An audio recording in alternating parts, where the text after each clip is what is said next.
We talk a lot about the future of AI devices. Is it's going to be an AI digital twin? So in today's terms, if I just step back from that, think of it like a digital teammate or a personal assistant that's contained in your device. Welcome to the DesignRush Podcast. I'm your host, Kia Johnson. Today's guest is Tom Butler, Vice President of Commercial Portfolio and Product Management at Lenovo's Intelligent Devices Group and a key driver behind Lenovo's global AI PC strategy.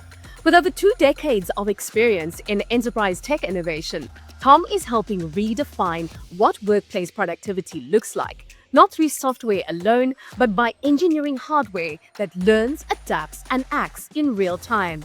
In episode 91, he explains why AI PCs are already outperforming manual workflows and why your next assistant might already be built into your device. Listen on Spotify, Apple Podcasts, or watch on YouTube. Got a story? Email us at spotlight@designrush.com. Don't forget to like and subscribe for more executive insights.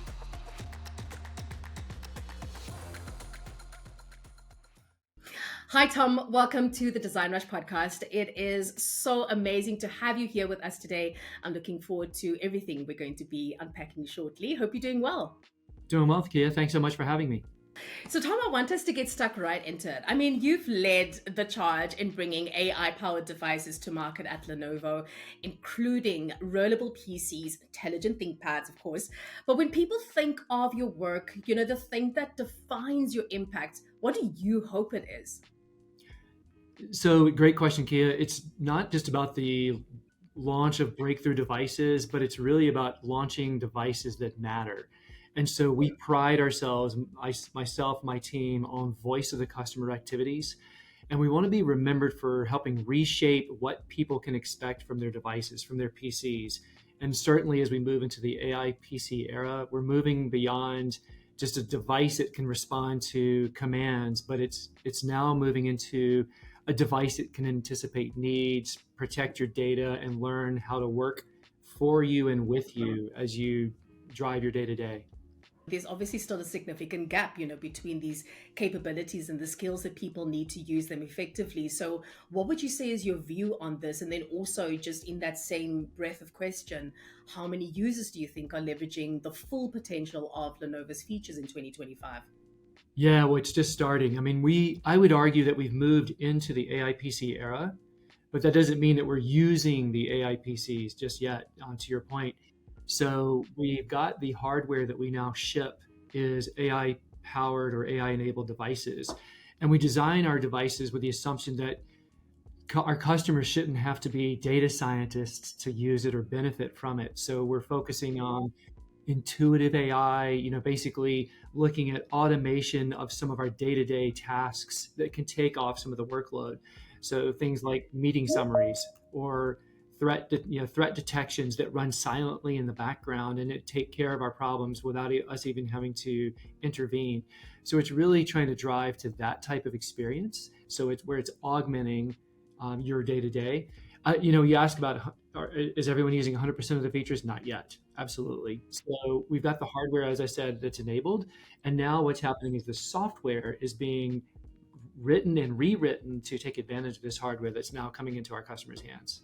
I want to go now into, like the misconceptions that companies still have when trying to adopt AI. What would you say to that right now? Yeah. Well, one of the major misconceptions is that AI is a magic button, that it's going to fix everything and just revolutionize everything. And it's really not. It's going to be a system coupled with hardware and software, but also looking at the data that you're trying to take, to leverage or impact, and then having the right governance or rules or guardrails around that. So one of the challenges that we face is the security, the privacy, the ethical use of, but also just taking advantage of how do we take that data and then layer that into our day-to-day lives. And so when we think about AI, it really should be thought of as embedding into the layers that each person is trying to accomplish of their day-to-day. So AI for sales team is going to be a little bit different from AI for an HR role that's going to be different from AI for customer support, as an example. So we're looking at, when we look at these AI PCs, we're looking at how do we create a platform that can leverage and be taken advantage of by each of the different groups within the customer's environment. Yeah. And now in terms of like, breaking things down, if you were to say like very simply, what it actually means for the average business user when their computer is AI enabled, what picture would I see? Yeah. So think of it, we talk a lot about the future of AI devices is it's going to be an AI digital twin. So in today's terms, if I just step back from that, think of it like a digital teammate or a personal assistant. So that's contained in your device. And so now it's going to start looking at or analyzing patterns of how you work. It's going to look at how it can automate repetitive tasks, how it can summarize meetings for you. It can, as I said earlier, it can block phishing threats or potential attack security issues. It can even help generate content for you. So we categorize these into a group that we call 3Ps: personalization, protection, and productivity. And if you think of those outcomes, any outcome we're trying to drive that's supplemented or augmented by AI can be bucketed into one of these 3Ps. And it's all happening on device, which is really exciting. I want us to now go into just, your perspective on what's the real value of personalization then when it's powered by AI. I mean, how does it actually move the needle on user experience and of course also business outcomes? I know we've been unpacking it right now, but it would be great if we can like really sort of dig deeper and dig down into it. Yeah. Well, so, AI is not AI. I say AI powered personalization is not just a convenience on the device. It's going to be a multiplier for us. As I talked about, sort of that vision of a digital twin. When your device adapts to how you work, it's going to reduce friction. It's going to help you speed up tasks, and it's going to allow you to provide that or spend more time on the critical thinking and the content creation versus the daily or the repetitive tasks. And what's really exciting about it is it's super personal. So Kia, your system, your PC will operate and be personalized to you, and the counter to that, mine would be operate or be personalized to me. So we're gonna have different experiences, even sitting side by side. So that's super exciting when you think about that. And then you think about a full team. So how close would you say are we to every employee then having their own personalized AI assistant? I mean, is this like going to happen 2 months, 2 years, 5 years, So we're closer than you think. So with the AI PCs that I'm shipping now in the market, the foundational hardware is already there. So we have now every device that we ship has a third engine on board. So traditionally, PCs have a CPU and a GPU, and now we have the presence of an NPU or neural processing unit. And now with this 3-engine capability, traditionally, AI models that are running on device would take advantage of CPU or GPU, but they could overtax or overrun the system because the workloads that AI is imparting on the device, the CPU and GPU are not optimized. They could execute, deliver, or complete the tasks, but a lot of this AI learning is going to be running continuously, and so you need to have it run at a lower power level, so it's not just crushing your system in terms of workload. So with that foundation, with this new NPU, that's purposely designed to take advantage of that continuous workload at a lower power. The other piece is you've got contextual awareness. So our devices are becoming more and more contextual aware. We have sensors, cameras, so we can determine attention if you're focused on the device at hand, if you're even present in front of the system as well. So it can start digesting what you're trying to accomplish and running software on the device, effectively tracking or helping you manage and becoming that digital personal assistant. So I'd say, if you ask 2 years, 2 months, it's within this year to into next year, you're going to have that capability of running on device local models that can help augment your day-to-day tasks. So it's super, super exciting. So yes. How do you think this is going to change the way we work? Yeah, I think a couple of things are going to happen. So one, it's the way we're going to interact with the devices. So just like you're starting to learn, you're almost being trained on how to interact with ChatGPT as an example. And so how do you put in a prompt or a query? It's going to quickly pivot to natural language interaction. And so you think about, if I'm talking to my personal assistant, I'll use that with air quotes, I'm now having a conversation with my system, but I'm having a conversation in a human manner. I'm asking and querying Q&A just like you and I would have a conversation. But my system, my device is going to know my work habits, my learnings. And so that quickly is going to change how I engage. Whereas traditionally the engagement is I type in a prompt or I type in a question or a query.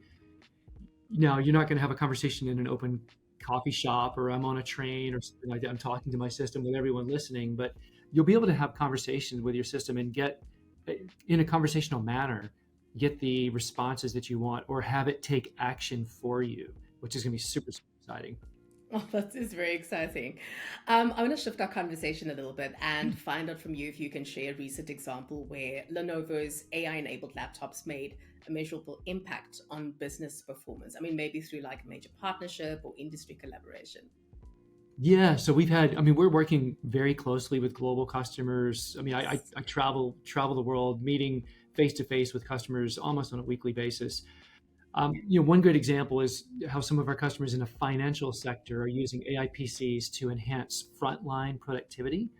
In frontline productivity, meaning like summarizing client calls in real time or flagging compliance risks as they're working with sensitive financial data, and also using predictive analytics to manage workloads. And so we've seen in measurable outcomes. And so we've got a customer. I can't reveal the customer's name due to client confidentiality, but they've reduced response time to their clients by over 40%, and they've increased client engagement by double digits. And so there's some super productive real world examples of as you start implementing, and it can be small models that can be implemented, but you get these quick wins that again are supplementing or offsetting some of the workloads that may be day-to-day tasks. Ah, that's brilliant. Speaking about, just where sort of Lenovo's at, I mean, collaborations, have been had with Intel and obviously continue to be had with Intel, Microsoft. It's led to notable rather advancements in your commercial product line. The integration of Intel's Core Ultra processors, achieving comprehensive Microsoft AI Cloud Partner designations. I mean, this is pretty cool, right? So Yes. what I would love for you to do is if you could elaborate on how these partnerships actually influence like your product development strategy.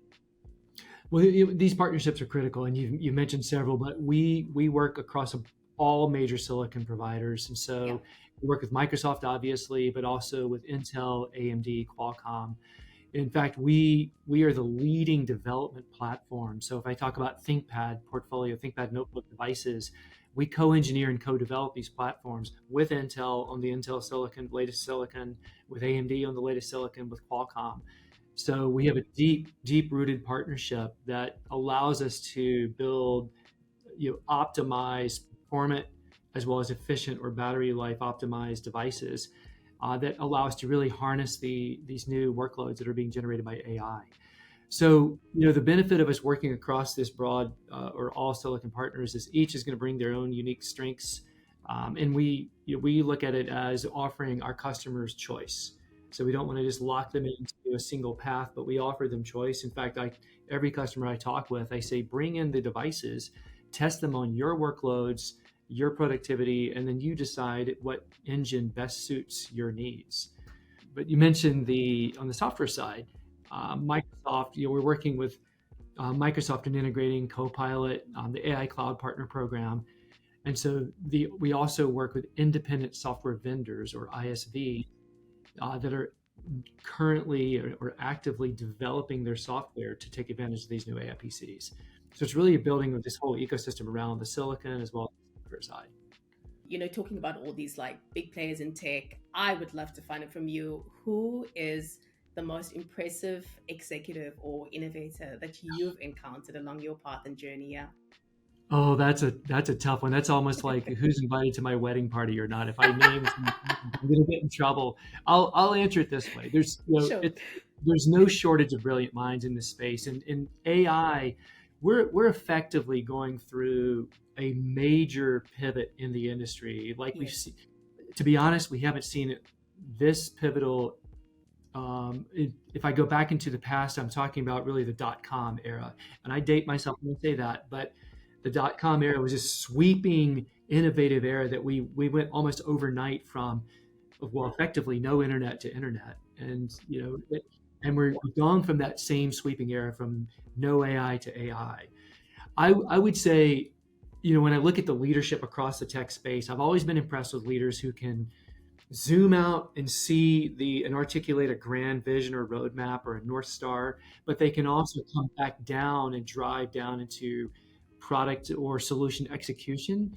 So you see the forest from the trees, so to speak.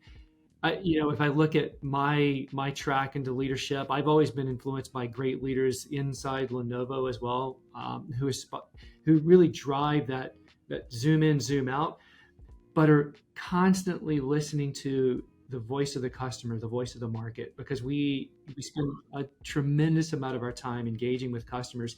And when I sit down with customers, I talk about the future. I don't talk about, hey, here's what I have today, please buy something, but it's about, here's what I'm thinking about next. What do you think? Well, tell me what problems you're trying to solve. And that's super critical for us, because then when I go back to those customers every year, I can say, well, here's what you told me last year, and here's what I did about this. Here's how and you're helping me change and influence the market. So I would say that's the style of leadership I look to and aspire to be, is really that listening to the voice of the customer.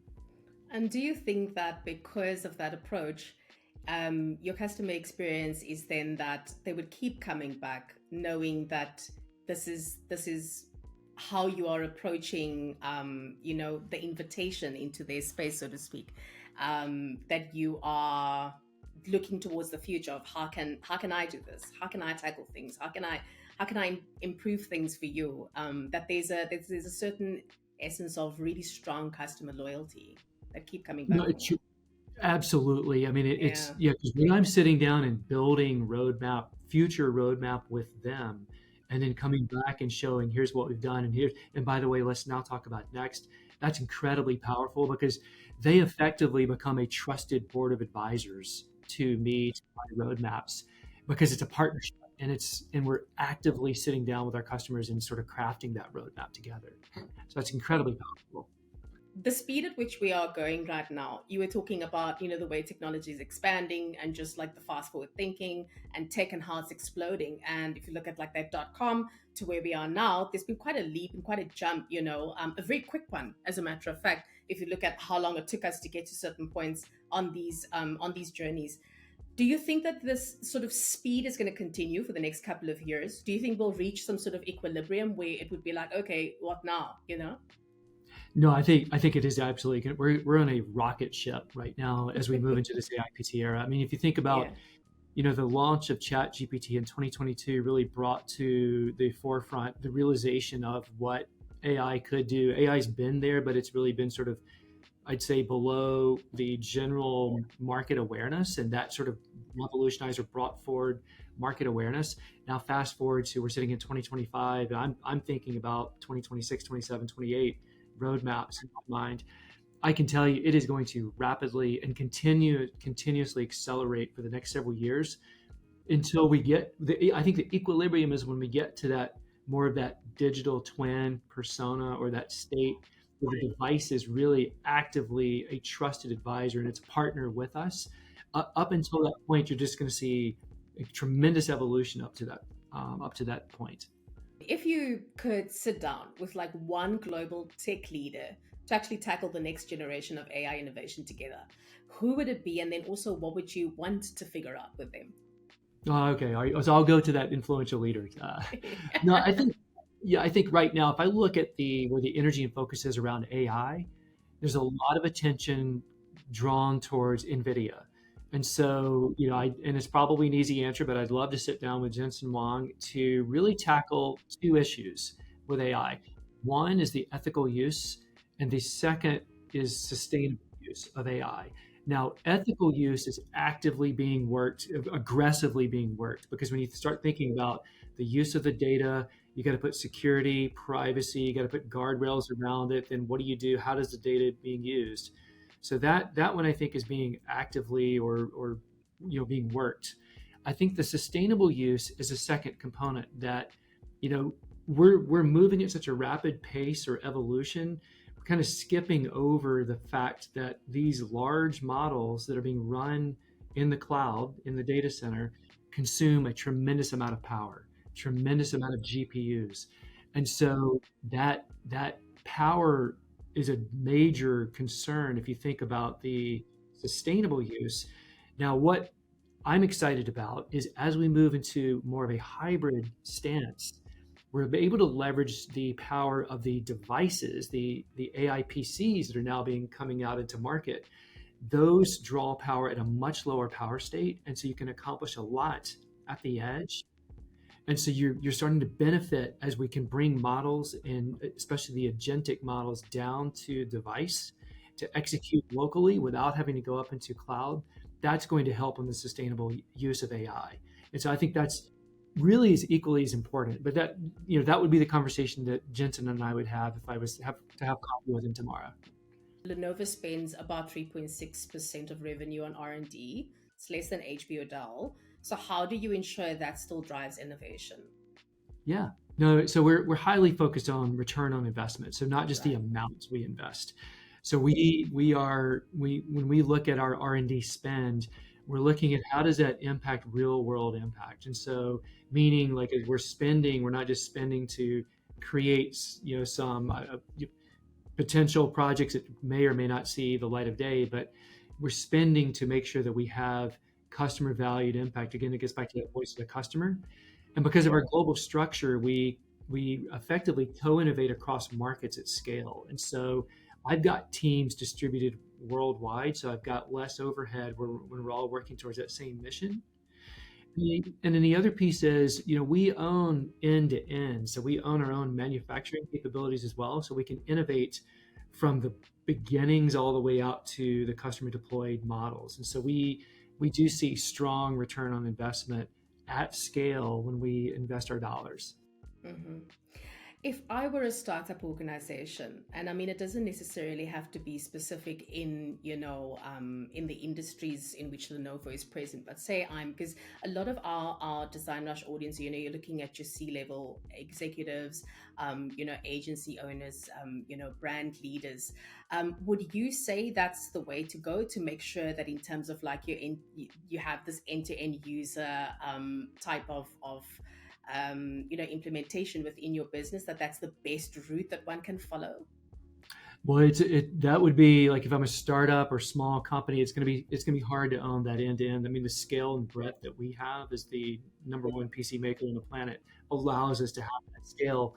But I would say the broader you can go, the more end to end you can drive, the more impact you can have with your customer, because then you can touch if your customers' pain points, needs, and requirements across the entire spectrum. And so we can go, as I said, all the way back to sourcing into our manufacturing, all the way forward to the delivery of the device, and of course the deployment, use, and end of life of these devices, to really create a circular view.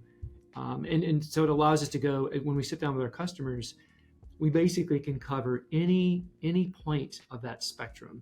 And so I would say, as a startup, you try to think of that end-to-end view. Now, you may not control or own, but if you can put yourself in that seat, you can at least have that conversation, if that makes sense. Loving that. Tom, I also want to find out from you, at Lenovo, which specific AI capabilities or solutions have actually directly contributed to measurable business outcomes? I mean, whether this has been in revenue, your customer acquisition, or your operational margin. So we have some great examples here. We have a program we call Lenovo Powers Lenovo, or LPL, as we call it inside. You could think of it as eat your own dog food, or maybe drink your own champagne, might be a better way to put it. But it allows us to use and leverage our own AI technologies to drive tangible benefits. And so I mentioned our supply chain a moment ago, but we've used AI to accelerate our supply chain decision making by over 60%, and dramatically improve our production scheduling by 98%. And so that allows us to use our our manufacturing facilities more efficiently, which allows us to deliver products in a faster manner to our customers globally.